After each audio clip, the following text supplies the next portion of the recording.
Você foi enganado por mais de 110 anos. A história oficial diz que um iceberg afundou o navio inafundável, mas as evidências sugerem que o desastre foi um golpe financeiro calculado que saiu do controle. Neste vídeo do Mundo Restrito, revelamos como o Titanic pode ter sido trocado por seu navio irmão, o Olympic, em uma fraude de seguro bilionária arquitetada por J.P. Morgan. Porque o navio que partiu tinha 14 escotilhas, em vez das 16 originais do projeto? Porque mais de 50 magnatas, incluindo o próprio dono do navio, cancelaram a viagem horas antes da partida? E o mais perturbador, porque existem fotos do naufrágio mostrando as letras M e P gravadas sob o nome Titanic no fundo do oceano. Prepare-se para explorar os arquivos secretos da White Star Line, desde os rebites frágeis até o misterioso navio SS Californian, que esperava no meio do gelo com 3.000 suéteres prontos para um resgate que nunca aconteceu. A verdade não está mais enterrada, ela está escrita no aço.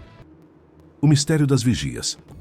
Quando você olha para uma foto do Titanic parado nas docas de Belfast, dizem que você está olhando para a conquista mais luxuosa da história humana. Mas se você colocar essa foto ao lado de uma de seu navio irmão, o Olympic, e começar a contar as janelas, as coisas ficam estranhas. Isso não é apenas um detalhe menor ou um momento de efeito Mandela. Esta é a primeira rachadura em uma mentira de 110 anos. Veja bem, o Olympic e o Titanic foram construídos lado a lado, mas não eram gêmeos idênticos. Eram mais como gêmeos fraternos, com uma diferença muito específica e visível: a disposição das vigias no convés superior. O Olympic originalmente tinha 14 vigias, uniformemente espaçadas. O Titanic, de acordo com suas plantas originais e fotos do início da construção, tinha 16. Isso é história documentada. No entanto, quando o Titanic partiu em sua viagem inaugural em abril de 1912, fotografias tiradas no porto mostram um navio com, você adivinhou, 14 vigias. Porque um estaleiro, no meio de uma corrida para cumprir um prazo, passaria pelo enorme trabalho estrutural de remover 2 vigias e reespaçar o restante, apenas para fazer o Titanic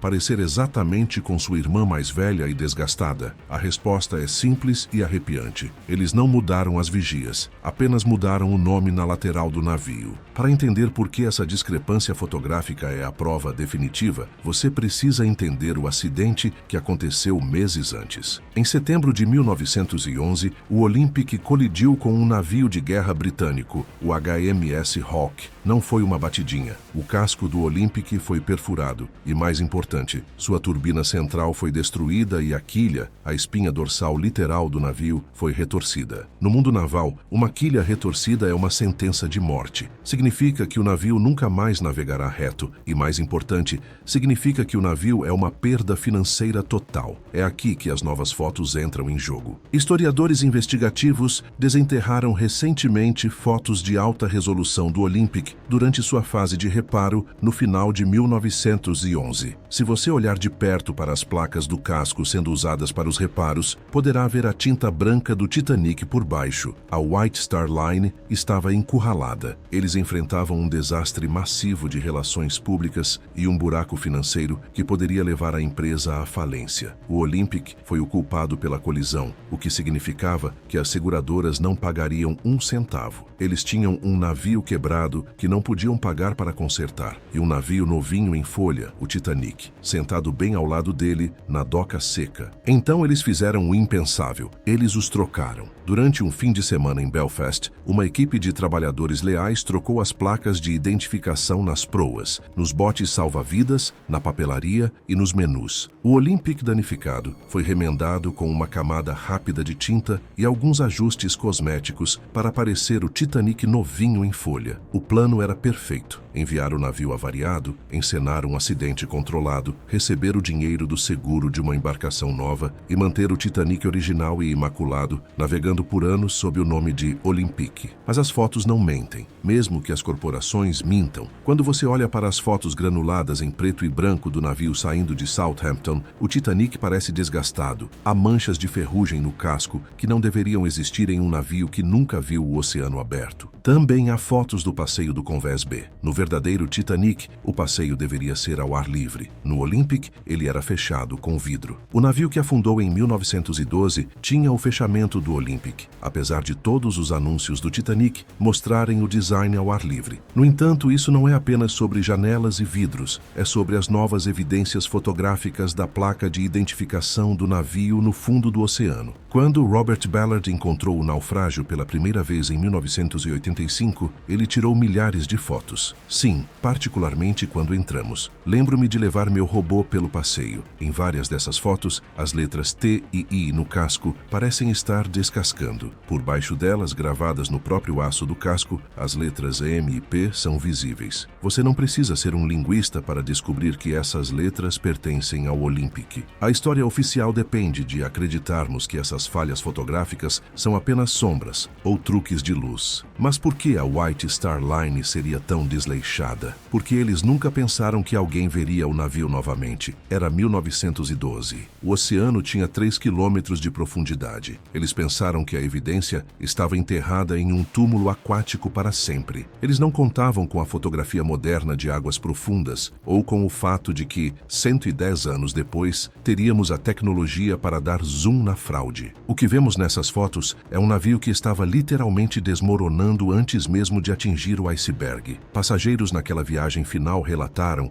que o navio tinha uma inclinação para o lado bombordo, exatamente o mesmo lado onde o Olympic havia sido atingido pelo HMS Hawke. Um navio novo não se inclina. Um navio quebrado e remendado, sim. As fotos da partida do navio mostram uma leve inclinação que o inquérito oficial ignorou completamente. Eles tiveram que ignorar porque reconhecer a inclinação significava reconhecer a troca. Não foi apenas um trabalho de pintura, foi um roubo de identidade total. O motivo de 5 milhões de dólares.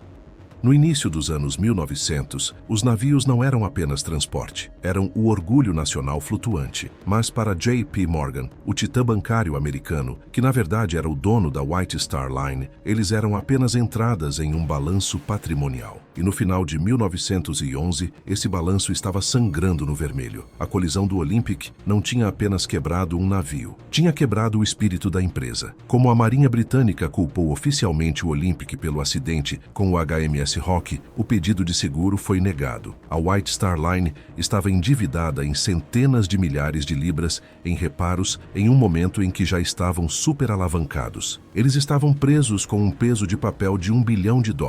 É aqui que o motivo de 5 milhões de dólares transforma uma tragédia em um assalto. Se você olhar os registros financeiros das semanas que antecederam o desastre, algo impressionante acontece. A apólice de seguro do Titanic foi súbita e silenciosamente aumentada em 5 milhões. Isso aconteceu apenas alguns dias antes da viagem inaugural. Por que você aumentaria o seguro de um navio inafundável novinho em folha que era supostamente a peça de engenharia mais segura do planeta? Você não faria isso, a menos que soubesse com certeza que o navio não voltaria. Ao trocar os navios, Morgan e seus associados poderiam afundar o Olympic avariado, disfarçado de Titanic, receber o novo e massivo pagamento e ainda ter o verdadeiro Titanic novo, disfarçado de Olympic, em sua frota para continuar ganhando dinheiro. A sobrevivência espetacular do Olympic na colisão com o Hawke plantou uma ideia perigosa na mente das pessoas. Mas o rastro de papel não para no escritório de seguros. A evidência mais condenatória da mentira inteligente é a lista de passageiros, ou melhor, a lista de pessoas que não estavam nela. O próprio J.P. Morgan estava programado para estar na viagem inaugural do Titanic. Ele tinha uma suíte privada e seu próprio convés de passeio feito sob medida. Ele era o rosto do empreendimento. No entanto, no último segundo, ele cancelou alegando que estava com a saúde debilitada. Se você verificar os jornais franceses do dia em que o navio afundou, Morgan foi visto em Aix-les-Bains com sua amante, parecendo perfeitamente saudável. Ele não foi o único. Mais de 50 passageiros da alta sociedade, amigos próximos e associados de negócios de Morgan, os canários na mina de carvão, todos cancelaram suas viagens nas últimas 24 horas. Entre os que ficaram para trás estavam Milton Hershey, o rei do chocolate, e Guglielmo Marconi. Estes eram homens que não apenas perderam um barco, eles evitaram um funeral. É uma impossibilidade estatística que tantas figuras de elite tenham tido um precedente pressentimento ruim ou um resfriado exatamente no mesmo momento. Eles sabiam que o Titanic era um cordeiro sacrificial. Esses homens faziam parte de um círculo interno que entendia a matemática fria e dura da sobrevivência da White Star Line. Se o navio afundasse e o seguro pagasse, a empresa viveria. Se o navio permanecesse flutuando, a dívida acabaria por afundar todo o império de navegação de Morgan. Para realizar uma fraude de 5 milhões de dólares desta escala, você precisa de mais do que apenas um navio e um capitão. Você precisa de um parceiro silencioso. Entre em cena o governo britânico. Na época, a Grã-Bretanha estava aterrorizada com o crescente poder naval da Alemanha. Eles precisavam que a White Star Line tivesse sucesso para manter a dominância marítima. É altamente provável que a junta comercial tenha feito vista grossa para a troca, porque a alternativa, o colapso da maior empresa de navegação britânica, era um risco à segurança nacional. Isso explica por que o inquérito oficial mais tarde pareceu mais uma peça roteirizada do que um julgamento. Eles não estavam procurando a verdade, estavam protegendo o investimento. A logística pura da troca é frequentemente chamada de inacreditável, mas não quando você percebe quem estava segurando as ferramentas. Harland & Wolff, o estaleiro, também pertencia ao mesmo conglomerado. Os trabalhadores foram jurados de segredo sob a ameaça de perder os únicos empregos disponíveis em Belfast. Fotos do estaleiro durante o período de reparo mostram os dois navios atracados lado a lado, seus cascos envoltos em andaimes. Era o jogo de conchas perfeito. Mova uma placa de identificação aqui, um colete salva-vidas ali, e de repente o Olympic quebrado é o orgulho da frota. Uma das peças mais arrepiantes de evidência financeira é a greve do carvão de 1912. Havia uma escassez nacional e quase todos os outros navios tiveram suas viagens canceladas para economizar combustível. No entanto, o Titanic recebeu cada pedaço de carvão disponível. Eles praticamente desnudaram outros navios para garantir que o Titanic tivesse combustível suficiente para chegar ao seu destino. Ou melhor, para chegar ao ponto no Atlântico onde o acidente deveria acontecer. Eles não estavam apenas comprando carvão, estavam comprando um cronograma. Eles precisavam daquele navio na água, sob uma janela de seguro específica, antes que os juros de seus empréstimos vencessem. Quando você pesa o pagamento de 5 milhões contra as 1.500 vidas perdidas, parece uma troca insana. Mas para os arquitetos da suíte, não são apenas fotos de um quarto. São fotos de um homem que sabia exatamente o que estava prestes a acontecer. O navio nunca foi planejado para ser uma obra-prima de viagem. Era um pedido de seguro de 46 mil toneladas. A história oficial foca no iceberg, porque um iceberg é um ato de Deus. Fraude de seguro é um ato do homem, e o homem pode ser responsabilizado. Ao culpar o gelo, eles ficaram com o dinheiro. Siga o dinheiro e você encontrará J.P. Morgan parado no cais. Os sortudos que ficaram para trás. O navio não estava apenas carregando imigrantes e milionários, estava carregando um segredo que já estava vazando entre a elite global. Se você olhar o manifesto, o Titanic deveria ter sido o navio mais lotado da história. Em vez disso, estava surpreendentemente vazio na primeira classe. Enquanto a lista de cancelamentos parecia um quem é quem do 1% em 1912, não foi apenas J.P. Morgan quem teve uma mudança repentina de ideia. Industrialistas, diplomatas e banqueiros de alto escalão, homens que passaram meses se gabando de seus ingressos, de repente encontraram razões muito convenientes para ficar em terra firme. Veja Robert Bacon, o embaixador dos Estados Unidos na França. Ele cancelou sua suíte, alegando que seu substituto ainda não havia chegado. Depois, há Henry Clay Frick, o magnata do aço cuja esposa supostamente torceu o tornozelo. Até o próprio designer do navio, Thomas Andrews, teria sido visto andando pelos convéses durante a viagem com um olhar de pavor absoluto, parecendo menos um pai orgulhoso e mais um homem que sabia que estava preso em um caixão. Isso não foi coincidência. No mundo fechado da elite eduardiana, os sussurros moviam-se mais rápido que os navios. Se o chefe J.P. Morgan estava desistindo, qualquer um com meio cérebro seguia o exemplo. Mas a sorte mais suspeita aconteceu entre a tripulação. Normalmente, um posto em uma viagem inaugural da White Star Line era o emprego mais cobiçado no mundo marítimo. No entanto, enquanto o Titanic se preparava parava para deixar Southampton dezenas de foguistas e carvoeiros. Os homens que trabalhavam no coração literal do navio recusaram-se a embarcar. Eles não citaram salários ou horas. Eles sussurraram sobre maus presságios e alegaram que o navio não era o que parecia. Alguns relatos sugerem que a notícia chegou aos convéses inferiores de que o navio era uma limonada, um produto defeituoso, um naufrágio remendado que nunca sobreviveria a uma travessia de alta velocidade. Depois, temos o capitão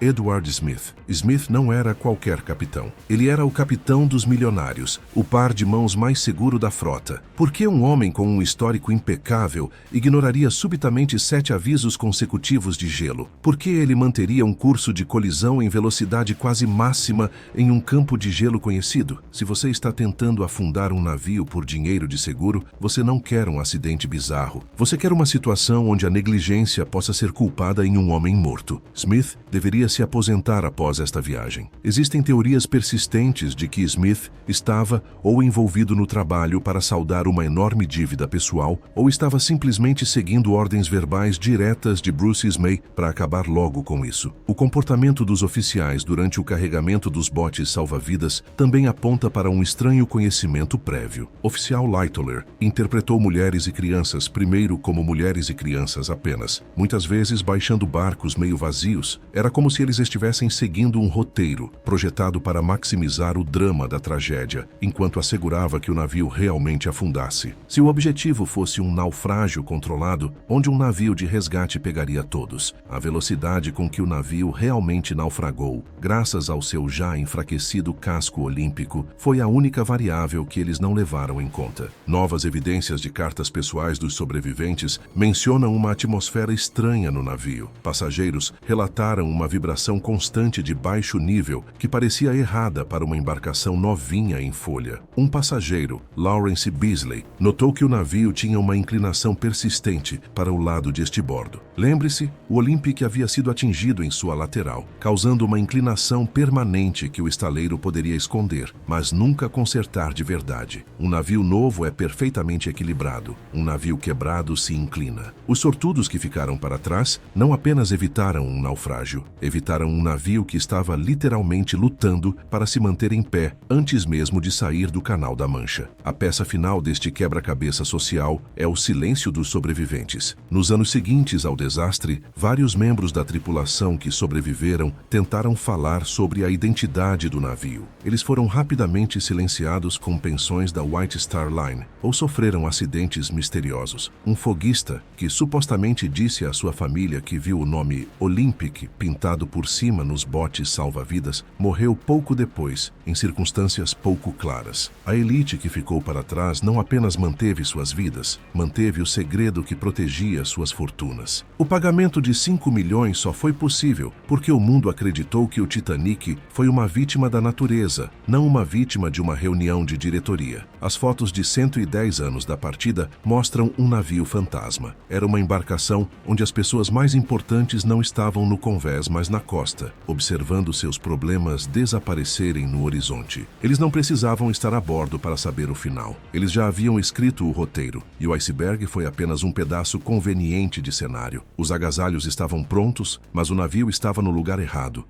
O resgate que não aconteceu.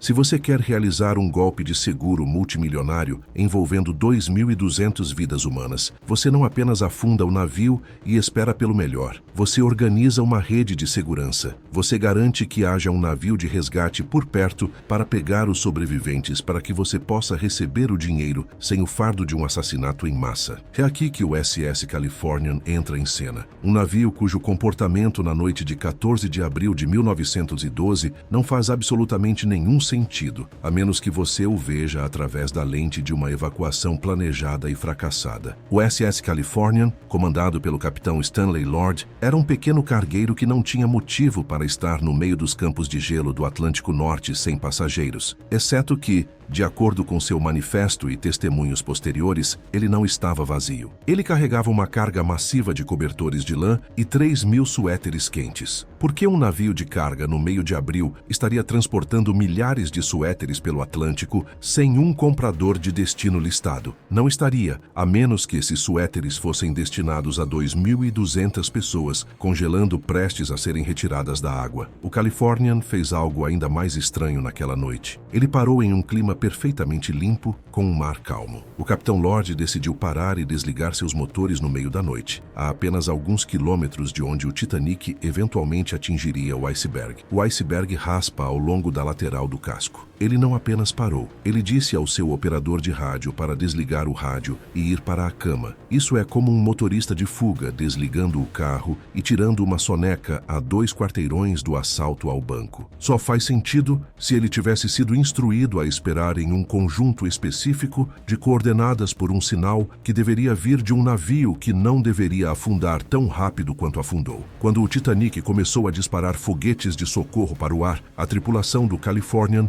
os viu. Eles acordaram o Capitão Lord e disseram que um navio estava disparando foguetes brancos. Na lei marítima, foguetes brancos são o sinal universal para "estamos afundando, ajude-nos". A resposta de Lord: ele voltou a dormir. Ele não os ignorou porque era preguiçoso. Ele provavelmente os ignorou porque eram da cor errada. Existe uma teoria persistente de que o sinal planejado para o resgate da troca deveria ser de uma cor diferente, ou que o Californian havia calculado mal sua posição em cerca de 12 milhas devido à refração atmosférica, uma miragem fria que era comum na área naquela noite. O Californian era o plano B que se transformou em um pesadelo. Se a White Star Line pretendia que o Olympic, disfarçado de Titanic, tivesse um naufrágio lento e controlado, talvez abrindo as válvulas de fundo ou atingindo um pequeno iceberg, o Californian deveria ser o herói da história. O Titanic afundaria, o seguro pagaria pela perda de um navio novo e os passageiros estariam seguros envoltos em 3.000 suéteres a caminho de Nova York. Mas as fotos do local do naufrágio revelam por que o plano falhou. O iceberg não apenas raspou o navio, ele abriu um rasgo de 90 metros, porque o casco já estava frágil devido à colisão anterior do Olympic e a um incêndio de carvão massivo e oculto que ardia no Bunker 6 há dias. O navio permaneceu em pé por um tempo, mas uma vez que começou a ir, foi rápido. O Californian, sentado a apenas 16 quilômetros de distância, assistiu ao Titanic desaparecer sob as ondas, paralisado porque o roteiro havia saído do planejado. Eles estavam esperando por um naufrágio controlado. Do Titanic, senhor.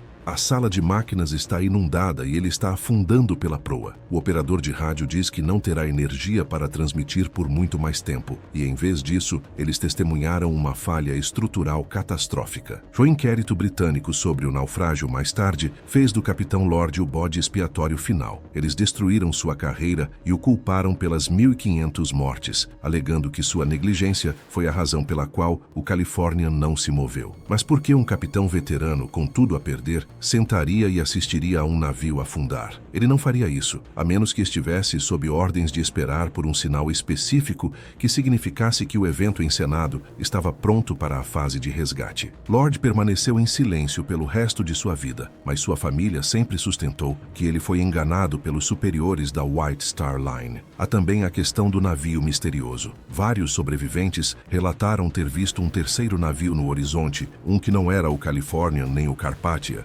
Análises fotográficas da linha do horizonte daquela noite sugerem que pode ter havido um segundo navio de reserva que percebeu a escala do desastre e apagou suas luzes para evitar ser arrastado para as consequências legais e financeiras. Quando você está cometendo uma fraude desta escala, você não tem apenas um reserva, você tem camadas de negação plausível. O SS Californian não era um navio vilão. Era um navio de logística para um assalto corporativo. Os 3.000 suéteres no fundo do manifesto são a prova física de que a White Star Line esperava pessoas na água. Eles apenas não esperavam que elas morressem, ou morressem ali. A história oficial pinta o Californian como uma tragédia de erros, mas a linha do tempo sugere que foi uma tragédia de tempo. Eles estavam no lugar certo, com os suprimentos certos, esperando por um navio que tinha o nome errado pintado em sua proa. O ferro e os rebites contam a história que a White Star Line tentou enterrar. O aço não mente. Quando você mergulha 4 quilômetros até o local de descanso final do naufrágio, o marketing corporativo e a papelada do seguro desaparecem. Lá embaixo é apenas aço, lodo e física. E a física do naufrágio fornece a prova final e inegável de que a história oficial foi uma fabricação de 110 anos. Se você olhar os dados forenses coletados por submersíveis nas últimas décadas, o navio no fundo do oceano não corresponde às plantas do Titanic. Ele corresponde ao Olympic. A peça mais condenatória de evidência física reside nos rebites. Análises metalúrgicas de rebites recuperados do local do naufrágio mostraram uma alta concentração de escória, um resíduo que torna o ferro quebradiço. Este era um problema conhecido como o Olympic, que foi construído com um grau de ferro ligeiramente inferior em certas seções para economizar peso e custo durante sua construção inicial. O Titanic, no entanto, deveria ter sido atualizado com rebites de aço premium na proa para evitar exatamente o que aconteceu em 14 de abril. O fato de o naufrágio ser mantido unido por ferro barato sugere que estamos olhando para o casco mais antigo e comprometido do Olympic. Depois, a revelação da identidade.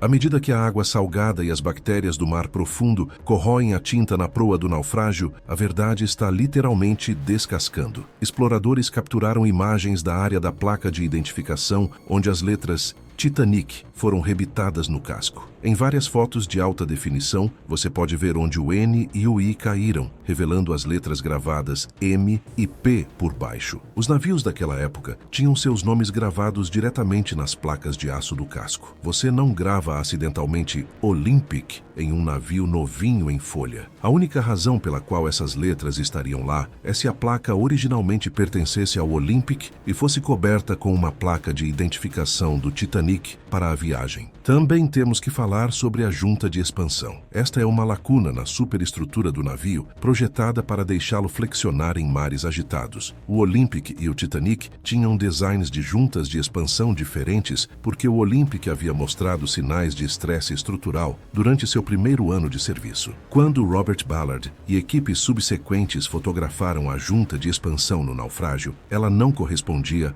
ao design do Titanic. Em 1985, o oceanógrafo e oficial da Reserva Naval, Robert Ballard, chocou o mundo quando encontrou o Titanic. Era a configuração exata usada no Olympic para compensar os danos sofridos na colisão com o HMS Hawke. O navio no fundo do Atlântico tem as cicatrizes de um navio que já havia vivido uma vida longa e dura antes de 1912. Além disso, as novas fotos das hélices contam uma história própria. Cada hélice em um navio da White Star Line era carimbada com o número de construção do navio. O número do Titanic era 401, o do Olympic era 400. Quando os mergulhadores alcançaram as hélices do naufrágio, encontraram o número 401. Mas aqui está o detalhe. Registros marítimos de 1911 mostram que, quando o Olympic estava sendo reparado após sua colisão, uma de suas hélices foi danificada e substituída por uma hélice originalmente destinada ao Titanic, número 401, para economizar tempo. Portanto, encontrar uma hélice 401 no naufrágio não prova que é o Titanic. Na verdade, confirma que o navio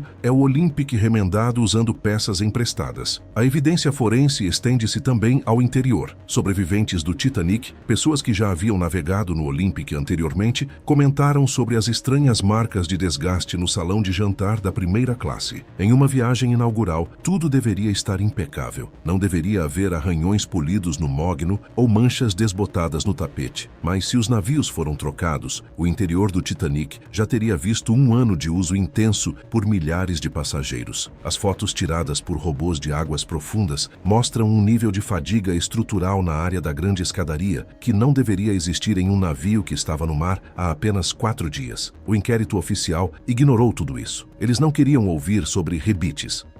Por 110 anos, o mundo chorou por uma tragédia que, na verdade, pode ter sido um dos crimes mais frios e calculados da história corporativa. A história oficial insiste em culpar o iceberg porque um ato de Deus protege o lucro, enquanto a fraude de seguro expõe a mão do homem. As evidências que vimos hoje, desde os rebites de baixa qualidade até as letras M e P surgindo sob o casco no fundo do oceano, sugerem que o Titanic nunca afundou. Sua irmã condenada, o Olympic, é quem quem repousa no abismo. O sacrifício de 1.500 vidas foi o preço pago para salvar um império financeiro que estava sangrando. O oceano pode guardar o navio, mas o aço e os rebites não têm uma agenda política e finalmente revelaram a verdade que tentaram enterrar. Mas agora eu quero saber de você. Depois de ver essas provas fotográficas e financeiras, você ainda acredita na versão dos livros de história ou o Titanic é uma farsa total? Deixe sua teoria nos comentários, pois no mundo restrito, a curiosidade nunca tem limites. Não se esqueça de curtir o vídeo e se inscrever no canal para mais descobertas que desafiam a realidade. Até a próxima investigação.